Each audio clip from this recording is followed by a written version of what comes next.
Yes, guys, how you doing? Welcome back to the Spurs Talk Show. I'm Sean Butler. Bugsy Malone's over there getting the ball. The wind is doing this again, which means I can do a launch a lot. And it goes so far over there that she might disappear for a few minutes and give me some peace and quiet, which would be lovely. How you doing? I hope you're all happy and healthy doing the things you love with those you love to do them with. Guys, do me a favour, smash the like button for me on the video if you enjoy the content. Hit the subscribe if you haven't already. And even if you have, double check you still are. And I mean that this time, guys, because in the last 7 days or so, YouTube's been taking the royal Mickey. 2 different slaps of my subscriber growth by 1,000 subscribers, basically. I got no idea what it is that they're doing it for, why they're doing it. I'm pretty sure it's got something to do with the shenanigans, but it's beyond my understanding or my ability to resolve. So it is what it is. Not that it really matters because, it's all about your views anyway. Your subscriber count's irrelevant, and the views are always fantastic on this channel, and I always really appreciate your support. But for your benefit, as well as obviously for my own, if you are or have been subscribed in the past, double check you still are, and if you're not, smash it again. I've had a lot of you say to me in the past, I was 18, 19 times now, Sean, I've been unsubscribed from your channel. I keep resubscribing. Maybe the 20th time will be a charm, guys. Maybe YouTube will finally say, that channel that keeps resubscribing, maybe he is actually a genuine subscriber who does actually want to watch the channel. I don't know. It is what it is. Let's move on. Hit the notification bell, drop a comment, and all that stuff too. Guys, before I get into today's transfer news and clues, just a quick one. Because I think 3 videos went out or were recorded yesterday from my side. One of them was the post-match rant about Ange and the football. And, I always say, like, you're at your most emotional just after a wank. Just after after a loss or what feels like a loss, and you maybe say things that you don't necessarily always subscribe to the next morning. So you've got to have that kind of ability to be honest and kind of say whether you were too over the top or too much one side of the oche than you would otherwise normally be. On reflection, how do you feel? And so I'm going to kind of readdress a few things here, because I think that there was some things that I missed out or maybe wasn't really paying attention to or didn't appreciate, that there were more about that on display than I probably acknowledged at the time. So I think I'm going to do that today. And only I'm going to ruin this video, not her.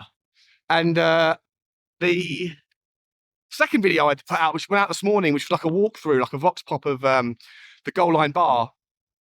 And apologies, by the way, if this video's, I haven't got my microphone. I'll try and filter all the noise out afterwards, but I'll do my best for you. And I was like, I guess just asking 3 questions: thoughts on the game, thoughts on Levy, thoughts on Ange.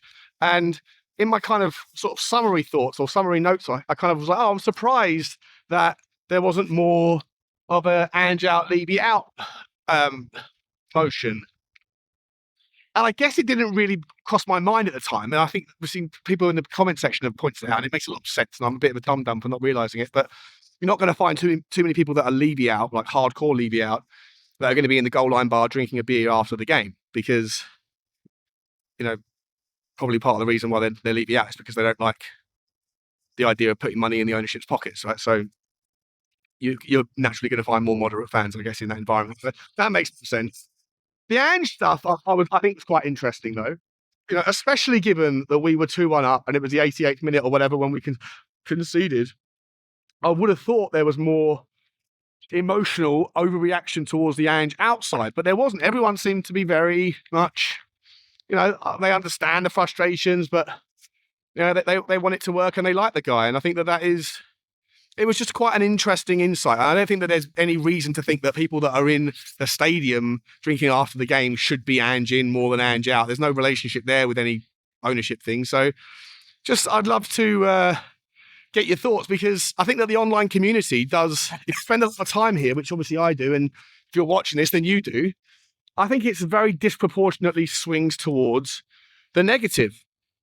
I guess because you're spending more of your time watching Tottenham content, it's probably a bigger part of your thought process, your life, than people that are still passionate Tottenham fans, passionate enough to have season tickets, but have other things going on, so they don't spend all that much time arguing in the comment section about whether someone's take is reasonable or otherwise, But I guess that it's the same with the kind of, I said before, the away fans, right? The kind of further and further up the points tally you get, you probably find a higher and higher proportion of Levy out and more just sort of generally pissed off with what's happening at Tottenham than you would do as you drip down that points spectrum, because of the dedication, cost, the time, the scheduling, and the overall absorption of your mindset that Tottenham occupies. And I think it makes sense. I don't know if it's linearly correlated, but I certainly think that there will be some sort of correlation there.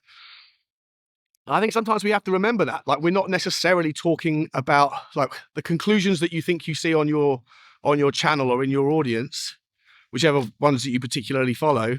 It doesn't mean that everyone else feels the same just because you occupy or you hang around with people that are like-minded on a certain topic. There's a massive audience of Tottenham fans out there that might think entirely different to you. And as I say, that Vox Pop just kind of gave me a little bit of an insight into, when you get out and ask the kind of moderate fans, they don't necessarily feel the same. So I was thinking maybe I'll do some more of those Vox Pops, but I won't just sort of restrict it to the Tottenham Hotspur Stadium, because I'd like to get a sort of different capture. But if you've got any ideas of topics or anything, guys, as we move into January, for things to do, I'll try and do some maybe around some pubs before the game or down the high road, maybe in the chicken shop, and just ask some other questions and see try and do the one take stuff and see what happens. But yeah, anyway, let's get on with today's transfer news, views and clues, shall we? And that is the starting point of today's second slice of a first part video. And that is that Jarrad Branthwaite, of all people, guys, is linked with Tottenham, apparently, according to multiple reports this morning. But I'm sure it's all just one aggregator that's got his marching orders around to the different syndications.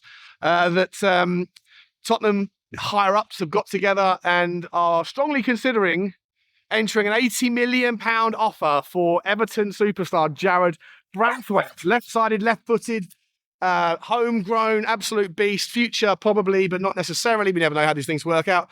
Superstar Jarrad Branthwaite is of interest to Tottenham.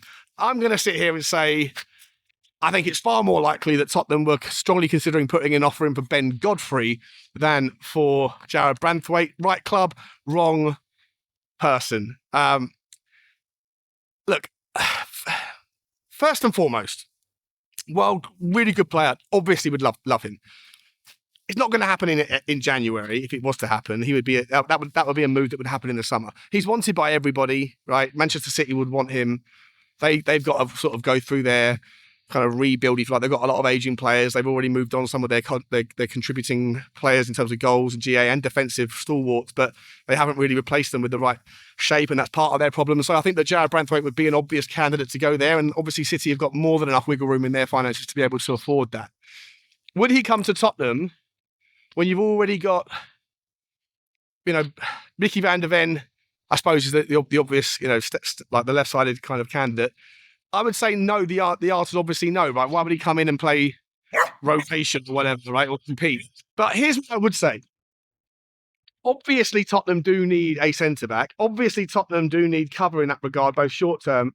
But obviously, I think it's also worth pointing out that we have signed a guy, Micky Van De Ven, who, look, he's 23 years old and he's on his fourth hammy, third in a Tottenham shirt, and he had a big one before he joined us at Wolfsburg. I'm sorry, if you're a guy who relies on your pace to be the extraordinarily brilliant defender that you are, and by 23 you've already had 4 hammies, I think all on the same side, he's going to be perennial, unless he has an operation, and even then, it doesn't necessarily ever really resolve itself. I was watching a good debate last night between Lee Gunner and Egal on Dan Potts' Football 12th Man, I think it was. It was a good debate about Arsenal was the topic, but they were talking about players with injuries and how Arteta is, in Lee Gunner's opinion, running the Arsenal players, sacking them to the ground. And I think there's obviously similar feelings with some of the Tottenham fans around Ange Postecoglou's training regime and the injuries we're having. Another one now to Destiny Udogie, nightmare. All hammies all the time at the moment. And I think Lee kind of posed an interesting question, like, can you name a player who was top draw before, got a hammy, a serious hammy, like where it required like a stage 3 tear or and surgery afterwards, and came back and became better? And I think Gal gave a decent answer, but there's not many. And that, I think he said Michael Elise. There's not many. If that is a fair one, then that's about it, right? But apart from that, you look at the likes of Reece James and you kind of go, career over? Possibly. Like, probably. Certainly not the guy he was sort of meant to be because of these injuries. And I just wonder and worry a little bit. I said it from the start, from the day I first saw Destiny Udogie playing, that in this system, then with his frame and shape and build, he could become a Reece James if he's not careful. But certainly Micky Van De Ven, I think he's unfortunately going to spend a lot of his career on the injury table. And so therefore, my roundabout point here is it's difficult to convince a top centre-back to come into a team where there's already a top young centre-back in your place. But with us and our needs, I think that you could make the easy justification to go big for that second left-sided centre-back to compete with Micky, because the chances are that Micky's going to spend a hell of a lot of time out. And with the hopefully, ongoing 2 games a week in the football with the European teams and all that stuff, I think you're going to need that level of calibre. And, I don't think, obviously, the youngsters aren't ready. Alfie Dorrington's not ready. Luka Vescovic, he's obviously going to hopefully become coming in, and I think he's a left-sided centre-back of the two. Not entirely sure off the top of my head. And he's, highly thought of, and so is Ash Phillips and all these other players that we have.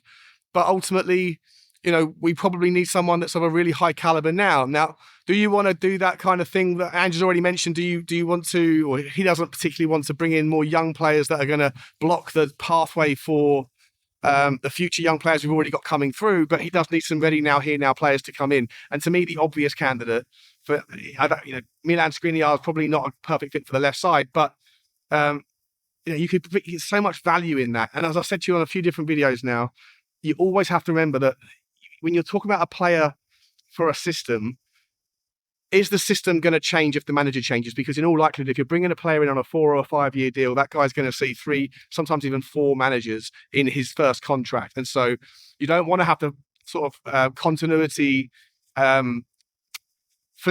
You don't want that. You want the kind of philosophical shape that we can get behind, but the kind of specifics within that can alter and sort of augment what are the needs of your certain type of profile. And I think that, anyone that tells you that you don't want a Milan Skriniar, I think you're sort of like, it's a head scratcher for me. I think the guy is so talented. He's not a perfect fit for the Ange system, but, everyone in the community seems to be convinced that Ange isn't going to be here either, in their world, in their ideas, either yesterday, he'd be gone, or, after Liverpool, after Newcastle, or at some point in the next, before the end of the window. And if that's the case, then are you really, supporting the idea of not signing a manager, not signing a player because he doesn't fit a managerial system that you probably already are overseeing anyway and don't want him to be here? So it's odd because I keep seeing the names in the comments saying don't want Skriniar, doesn't fit the system, and then on a different video the same person saying Ange out. Like, which is it? Anyway. So the Skriniar, the stuff is there, but the Branthwaite story is obviously the story this morning, which I find just laughable. Ben Godfrey genuinely was actually a story that was out and about a couple of days ago. He's been around. That story's been around for a while now. I'm sorry, Ben Godfrey's another injury-prone. Once upon a time, was thought of as being the next big thing. Turned out to be a big disappointment. He's not for me. He's clumsy. He's airy. I think he's okay in the air, but he's a guy that he's heavy-footed and. Just for me, I'm not interested. If we bring him in, I'd rather just go with the youth and chuck in Alfie Dorrington and see what the benefits are of giving these guys some time in the spotlight. Because look, Archie Gray, he's learned so much. It's been so, even though this is a tough time for a Tottenham fan, for people like him, it's been unbelievably beneficial for him. Unbelievably better. He's going to become so much better. God forbid, hopefully he can stay injury free and things, right? But the amount of lessons that he's learning at such a young age, to be playing so much in so many different positions, he's going to be so much more prepared for whatever is next when there are smoother waters to come, either under Ange or under the next manager. We've got such an absolute talent there. It's a fantastic thing to see. In terms of other transfer news this morning, guys, the main story that I saw about was Crystal Palace's Tyrick Mitchell, left back, left midfielder, 25-year-old England and Jamaican national. very good left back. Very much appreciate him. I'm a big fan of his. A traditional balanced left back. He's not someone that's like leans going more. If anything, he probably is more defensively minded. But maybe that's also just because of the way that Crystal Palace play. But he can get forward. He's got a lovely little cross on him. He can do those nice little step overs and kind of interacts very well with whoever's playing on that left hand side in a more forward advanced role in the midfield, whether it's SA or either of the other guys up there. Excuse me. Can really get forward well and a very good cross with the ball. Sort of does the A, B's and C's of defending very strongly. His stats, if I can get them, I'll throw them up on the screen. Look, his stats aren't going to sit there and show you that against other fullbacks he's brilliant technically, or he's brilliant as a passer, or he's a brilliant, a sort of offensive player. But defensively, where he kind of his stats come alive relative to other defenders. As I say, sometimes you have to always take the stats with a pinch of salt and bake in the context of who they are, who they play for, what sort of system they're in, how frequently they are using that role versus the other roles that they might be in. In the case of Tyrick Mitchell, you can also compare him to left midfielders. And the stats look very different when you're comparing him to left midfielders in the top 5 leagues. But there's no point in me showing you those, because if we are going to be bringing him in, it would be as a left back cover, because obviously Destiny Udogie is now going to be out for several weeks to a month. And, that's another kind of unbelievably difficult cross for us to have to bear. I don't necessarily know if anything would happen right now. Crystal Palace wouldn't have necessarily a solution in place. £25 million is the asking, or is the transfer market valuation. The ball just fell out the top of the blue thing. That was embarrassing. I hope it wasn't caught too easily on camera. And there we go, much better. I like Tyrick Mitchell. I think he's really, really good. But if you're going to go for him, if you're going to go for a left back to bring in some sort of competition, bearing in mind that we already have Destiny, who's obviously out injured right now. Jed Spencer can sort of do a job in there. Obviously, Archie Gray can do a job in there. But these guys are this isn't really what you want to be doing, is playing people out of position. Jed Spencer is supposed to be a right back. He's doing very well at left back, and he's very, mature of him to play in the other side in an off-cut position. But for me, he should be someone who's helping Pedro Porro out. And so a left-sided sort of centre-back is absolutely necessary. Serge Reguilon obviously came on yesterday and got, the lion's share of that second half. And, I think he had, he wasn't awful. He wasn't awful, but he was so raw and rough and, not match fit and clumsy with some of the passes, which you can put down to, right? He doesn't feel welcome at Tottenham. Why would he? And he's only playing because, we're bare bones. And I felt a little bit sorry for him, because I always liked Serge Reguilon. I've got no issue with him as the player. I think he's a good player, can bring the ball, up nicely going forward. He's balanced as well.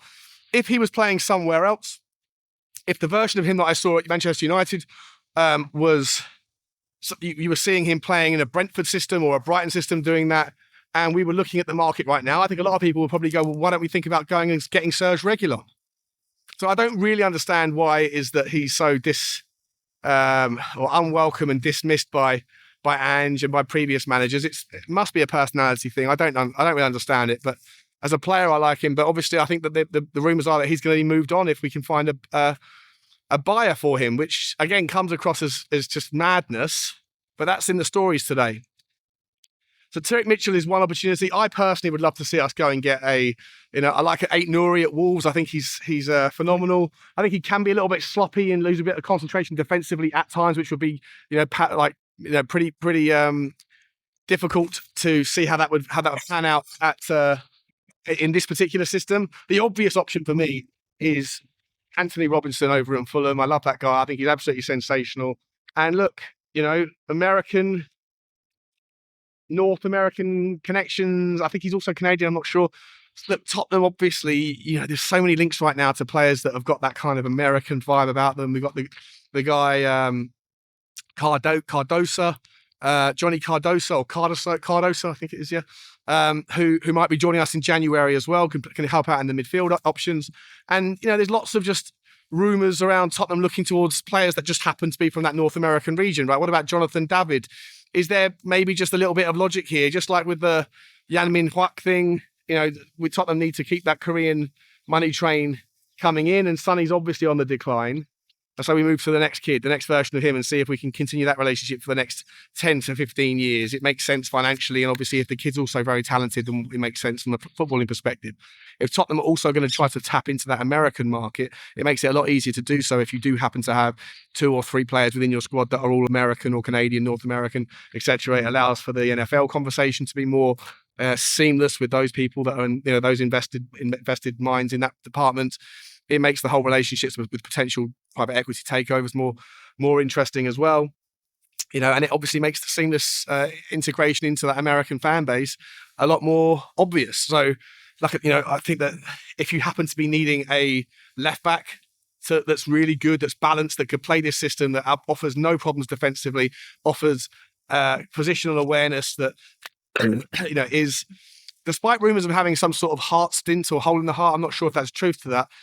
Generally speaking, Anthony Robinson is a phenomenal player who manages to stay fit most of the time, and getting forward, he's just a brilliant player, and he creates so much additional width, but yet can also invert. So again, a player that would fit this system, and a player that would fit any potential pivot towards a slightly different system under a new manager, should that materialise.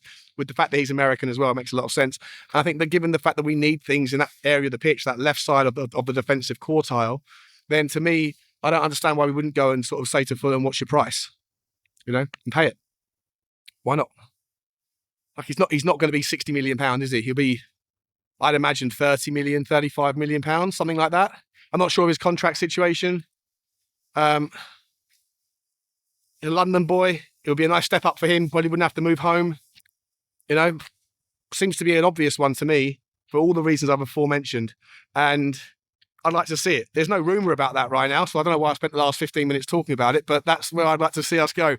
Other news, guys, I saw some interesting ones regarding MBUEMO this morning, and possibly WISSA as well from Brentford. Now, both those players, I absolutely adore them, right? They're sensational, both in tip-top form. I think WISSA's got 9 goals as a striker this season, and MBUEMO, I think, is on 10 in the Premier League already, I believe, and maybe 5 in other competitions.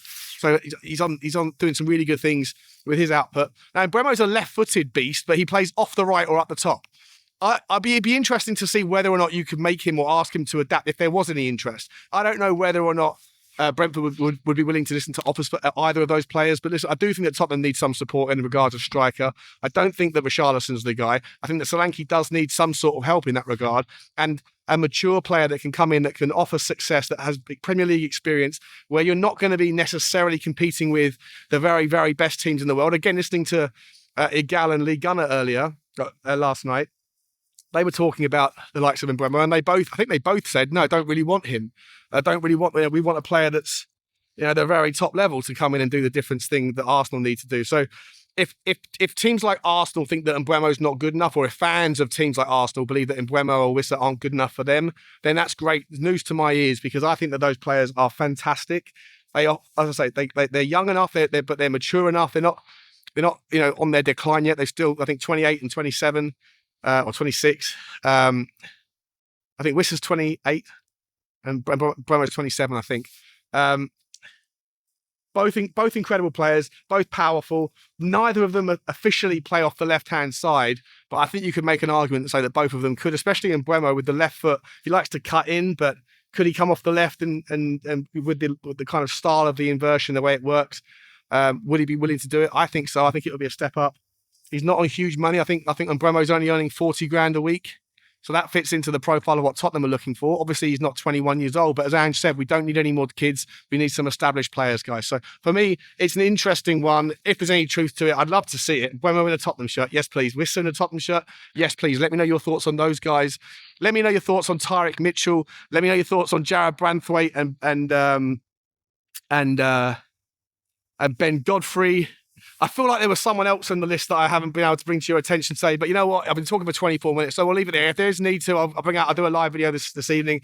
But yeah, let me know your thoughts on all that stuff, guys. I'll put the timestamps in as well so that you can jump ahead and jump around and all that stuff. But like, subscribe and comment. And as always, guys, come on, you Spurs.